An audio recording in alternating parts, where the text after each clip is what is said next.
Hello students, let's say question. So question is find the incorrect statement. पूछा गया है कि इनमें से कौन सा इनकरेक्ट स्टेटमेंट है। First one is ecologist regard the entire biosphere as a global ecosystem. तो ये जो है ये तो सही दिया हुआ है, क्योंकि हमें पता है कि मैनी इकोलॉजिस्ट जो है एंटायर बायोस्फीयर को ग्लोबल इकोसिस्टम की तरह कंसिडर करते हैं, क्योंकि ये जो एंटायर बायोस्फीयर है it is composite of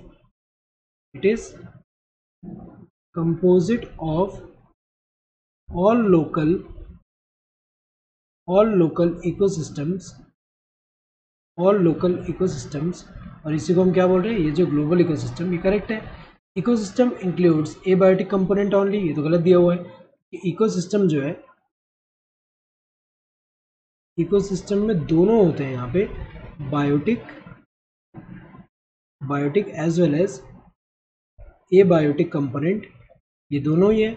biotic में कौन से आते हैं, जो लिविंग ऑर्गेनिज्म होंगे वो, और एबायोटिक में कौन सा आएंगे, जैसे कि वाटर हुआ, सॉइल हुआ, लाइट हुआ, तो ये सारे किसमें आ रहे हैं, एबायोटिक कंपोनेंट में। तो अगर हम देखें तो इसमें सिर्फ एबायोटिक कंपोनेंट नहीं है, बायोटिक कंपोनेंट भी है, क्योंकि हमें पता है कि एक इकोसिस्टम में अगर हम देखें जो लिविंग ऑर्गेनिजम्स होते हैं वो इंटरेक्ट करते हैं एक दूसरे के साथ, और इसके अलावा जो फिजिकल एनवायरनमेंट जो है उसके साथ भी। तो ये जो है ये तो गलत दिया हुआ है।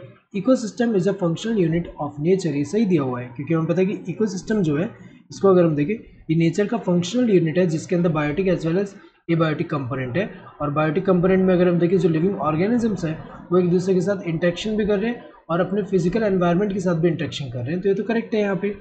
Ecosystems varies greatly in size, ये भी सही दिया हुआ है, क्योंकि इकोसिस्टम में अगर हम देखें जैसे कि स्मॉल पॉन्ड जो होता है वो भी एक इकोसिस्टम है, और लार्ज फॉरेस्ट या फिर लार्ज सी जो है वो अगर हम देखें वो भी क्या है, इकोसिस्टम है। तो ये क्या करें, it varies greatly in size. तो यहाँ पे अगर हम देखें इनमें से कौन सा इनकरेक्ट है, दिस सेकंड वन। तो correct answer would be this second one. Hope you understood the question. Thank you and all the best.